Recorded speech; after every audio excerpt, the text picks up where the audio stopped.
L'enfant est comme un joyau de l'innocence pure. Un monde en miniature, une aventure. Avec ses yeux remplis d'émerveillement, Il explore le monde si tendrement. pour bon nombre de personnes, L'enfant est source de joie et de grâce.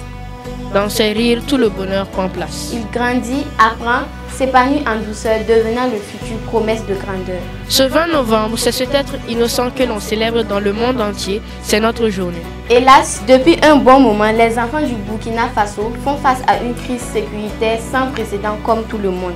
L'éducation, la santé, l'alimentation et la sécurité des enfants sont mises à rude épreuve. Et nous, enfants, allons donc discuter de ça. Et faire nos propositions parce que notre voix compte. Et nous ne sommes pas que deux, on a nos camarades tout juste derrière. On s'installe.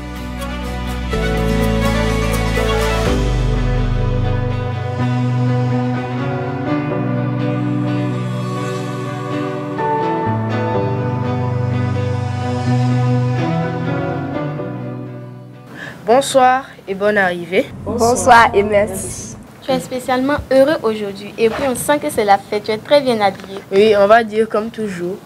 Les amis, Oui, nous allons bien, merci. vous êtes, oui moi ça va, vous êtes également très bien habillés. Merci. C'est une tradition chez nous. Bref, dites-moi, que représente cette journée du 20 novembre pour vous? Avant de vous écouter, je vous propose de vous présenter. Donc, on va commencer par toi. Moi, c'est Touré Amadou, artiste rappeur. Moi, c'est Sanogo Sakinatou. Je suis Sanogo Carole, experte junior sur les questions de droits de l'enfant à Action citoyenne pour le développement et la paix. Moi, je suis Koulibaly Suleiman et ma co-animatrice. Sanoussi Dala. Donc, je reviens à ma question. Que représente cette journée du 20 novembre pour vous? Donc, on va commencer par toi, Sakina. Pour moi, la journée du 20 novembre signifie beaucoup de choses. Entre autres, promouvoir les droits des enfants. C'est une occasion pour faire entendre les enfants. C'est une occasion d'écouter les enfants afin qu'ils puissent promouvoir leurs droits, c'est-à-dire mettre en lumière leurs droits. Pour moi, et cette journée compte beaucoup pour les enfants et elle permet aussi de renforcer leurs droits. Le 20 novembre, au plan international, c'est la journée internationale de la Convention internationale des droits de l'enfant. Cette convention a été adoptée le 20 novembre 1989. Et les points forts de cette convention, c'est 4 principes fondamentaux qui sont la participation, la non-discrimination, l'intérêt supérieur de l'enfant et enfin la vie, la survie et le développement de l'enfant. Et toi, Sidala, as-tu quelque chose à ajouter? Non, c'est bon. Ok. Donc, c'est une journée de réflexion pour vous. Rien n'est comme avant, situation sécuritaire oblige, on est dans de lourds calculs, alors qu'avant, nous, notre travail, c'est de s'amuser. N'est-ce pas? Bien sûr. Donc, C'est vrai qu'avant ça, nous, notre travail, c'était juste de s'amuser parce que on partait à l'école, on revenait, on pensait juste à la fête, on pouvait penser à Noël, qu'est-ce qu'on va nous offrir, à Pâques.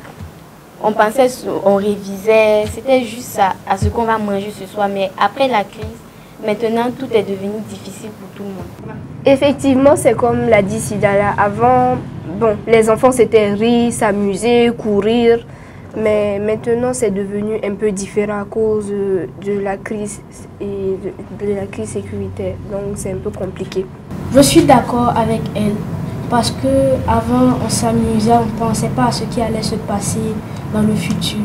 Mais avec la crise, ça a un peu changé. C'est exact ce qu'ils affirment parce qu'avant la crise sécuritaire, nous faisions face à des enfants insouciants, joyeux, qui avaient des projets. Demain, je serai pilote, demain, je vais diriger. Mais depuis cette crise sécuritaire, nous avons des enfants qui sont traumatisés par ce qu'ils ont vu. Nous avons des enfants qui maintenant pensent à où est-ce que je vais dormir demain? Qu'est-ce que je vais manger à midi? Est-ce que mes parents sont toujours en vie? Est-ce que je vais les retrouver? C'est vraiment déplorable la situation que nous vivons en ce moment. En parlant de la crise, c'est vrai que le pays connaît l'insécurité et nous, les enfants, nous ne sommes pas épargnés. Connaissez-vous des enfants qui subissent directement la crise?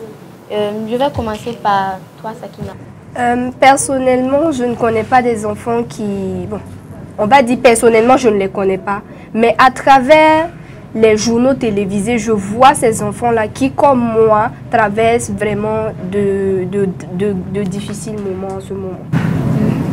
Et toi? Malheureusement, moi aussi, je n'ai pas pu avoir l'occasion. Malheureusement, moi aussi, je n'ai pas pu avoir une occasion de les rencontrer. Mais quand même, je les vois à la télé. Et vu leur situation, elle est vraiment... Suleiman, tu as quelque chose à ajouter? Oui, effectivement, je dirais que la situation vraiment c'est déplorable pour les enfants. Maintenant, comme Carole l'a dit, cette insouciance-là, elle a disparu. Maintenant, on pense au futur. On se demande qu'est-ce qu'on aura demain. Au lieu de se dire que, oui, il faut que je vive ma vie, il faut que je fasse des trucs. Mais là, c'est plus basé sur la survie. Il faut que je cherche à manger. Il faut que je sache où je vais dormir ce soir. C'est vraiment déplorable. Personnellement, moi, je suis plus ou moins en contact avec des personnes déplacées internes. Parce que mon village a été obligé de... Les habitants de mon village ont dû laisser leurs habitations et j'ai de la famille qui est déplacée à Ouagadougou, à Dédougou, dans d'autres régions. Et également aussi avec notre engagement avec certaines actions, avec certaines sociétés, avec certaines associations de la société civile, nous organisons plus ou moins des campagnes de sensibilisation, de dons aux personnes déplacées internes. Et je pense que ce sont des initiatives qui doivent être saluées en ce moment. Ok, merci pour toutes vos bonnes réponses. Donc, on va continuer avec Sidala. Tout ce qu'ils ont dit, c'est vrai et c'est vraiment déplorable. Et donc, nous, on est vraiment chanceux d'avoir un toit et d'être quand même en sécurité. Donc, je vous propose de regarder ce témoignage d'enfants déplacés internes. Pour les élèves, nous demandons une aide pour poursuivre les études. Nous avons besoin de fournitures et aussi d'argent pour la scolarité. Par ailleurs, je demande au pays et aux autorités de continuer la lutte pour que la paix revienne et que nous retournons chez nous dans la paix.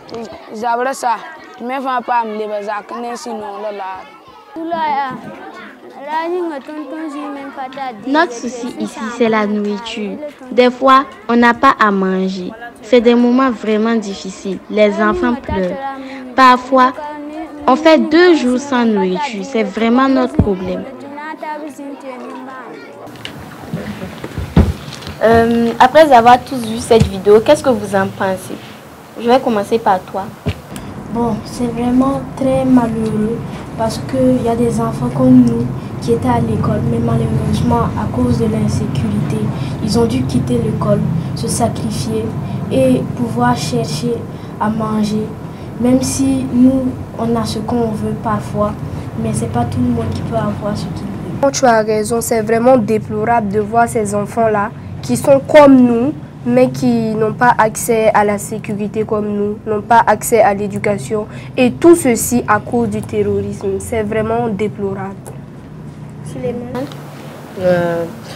Moi, je n'ai pas grand-chose à ajouter à ce qu'elle a dit, mais je suis d'accord. Effectivement, c'est vraiment triste de se dire qu'en tant qu'enfant, moi j'ai droit à ça et il y en a d'autres qui n'ont pas droit à ça. Oui, parce qu'en voyant les vidéos, on voit très bien que les enfants sont pas contents, ils sont traumatisés de ce qu'ils ont vu. Et même, ils sont pas heureux d'avoir quitté l'école parce que maintenant, c'est pas tout le monde qui a droit à l'éducation. Et ça, c'est un point vraiment qu'il faut voir. Carole, tu as quelque chose à ajouter? Je pense que c'est difficile de rester insensible face à ces différents témoignages.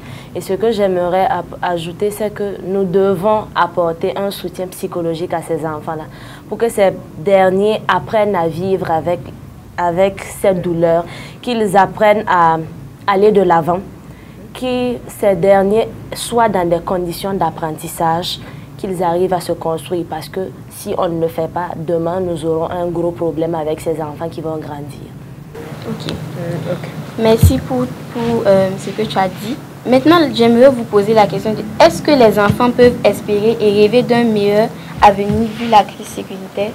Sakina. Bon, selon mon humble avis, à travers ce que notre président est en train de faire sur le terrain, nous voyons déjà que la situation s'améliore de jour en jour. Nous ne pouvons qu'espérer qu'il puisse éradiquer le terrorisme, afin que ces enfants-là puissent avoir accès à l'éducation à nouveau. Parce que nous ne pouvons pas attendre. Nous ne pouvons pas attendre parce qu'on ne veut pas que ce soit dans 2 ans, 3 ans. Nous voulons que ce soit sur effet immédiat. Mais le peu que nous puissions faire, c'est de prier afin qu'ils puissent éradiquer le terrorisme. Et toi? Je suis d'accord avec elle. Vu ce que le chef de l'État fait, tout peut s'améliorer en quelque temps. On ne peut pas attendre, comme elle a dit, dans 3 ans, 2 ans. On a besoin que tous les enfants vivent normalement et que tout s'arrange. Moi, je n'ai rien à ajouter. Merci.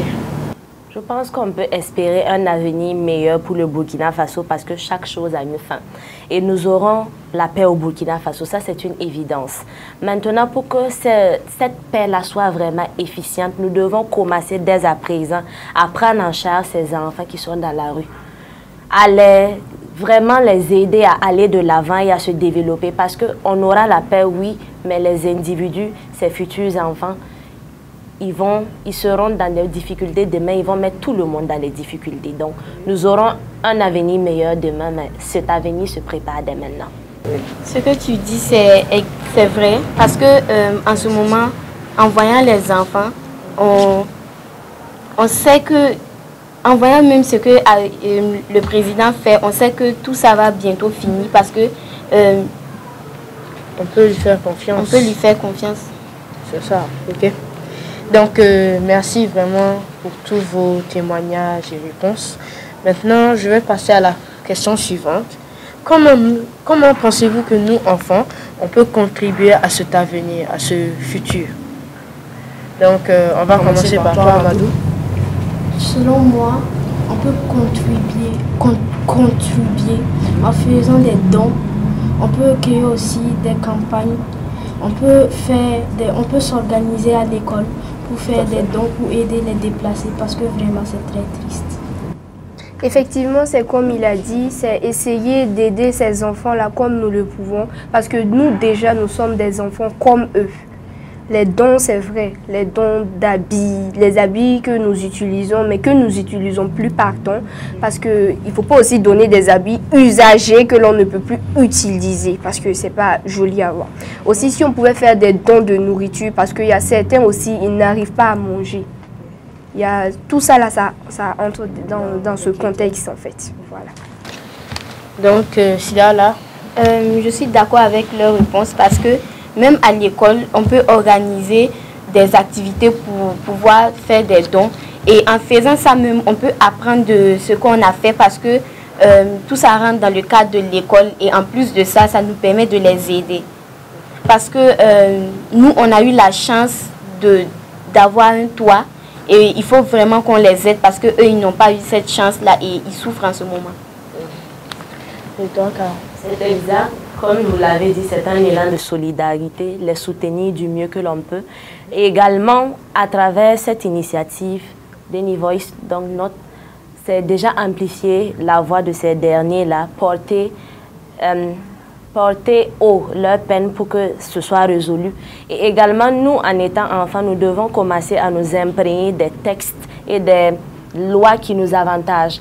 Si nous connaissons mieux ces textes, nous allons pouvoir efficacement les revendiquer et mener des actions à notre faveur.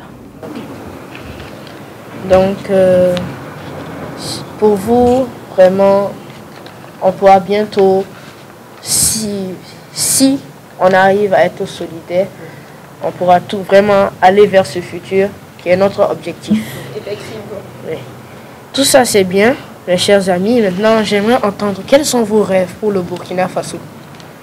Donc, on va commencer par toi, Sakina. Bon, mon rêve, c'est déjà que le terrorisme soit éradiqué, afin que les enfants qui ont été déplacés retournent chez eux, retrouvent l'accès à l'éducation et aussi à la protection, parce que peu importe ce que l'on fait, aucun enfant ne mérite ça. Ok. Et toi, Amadou? Comme elle a dit, personne ne veut que le terrorisme soit encore dans le pays, dans le monde entier. Et moi, mon rêve, c'est que le président puisse, même si ce n'est pas des trucs vraiment meilleurs pour eux, les déplacer, même si on pouvait faire des campagnes, des maisons, des petites maisons pour eux, pour que ça les aide vraiment. Moi, mon rêve, c'est que tout enfant puisse avoir droit à l'éducation parce que c'est vraiment important, surtout si on veut réussir dans l'avenir et avoir des maisons stables et un travail stable. Et aussi que tout le monde, même pas que les enfants, aussi les parents, les adultes, tout le monde puisse être en bonne santé et aussi rester dans la sécurité et que la crise vraiment se termine bientôt. Mon rêve pour le Burkina Faso, c'est qu'il n'y ait plus de terrorisme, que tout le monde soit, que tout le monde n'ait plus de problèmes, comme, oh, il y a une attaque terroriste quelque part, qu'il y ait la paix au Burkina Faso, que le territoire soit reconquéri à 100%. Donc, on va terminer par Carole. Je rêve d'un Burkina de sécurité. Un Burkina où la plaisanterie sera de retour. Un Burkina où on peut aller et venir sans problème. Un Burkina où chaque enfant a la possibilité d'apprendre, d'être éduqué, de s'épanouir. Un Burkina où chaque région va se sentir concernée dans les prises de décision nationales. Un Burkina où il n'y a pas de division, mais la cohésion sociale. Ok, merci. Donc, merci pour tous vos magnifiques rêves pour le pays. Maintenant, je vous propose de regarder cette vidéo, c'est les rêves d'autres enfants que nos reporters ont filmés. C'est maintenant.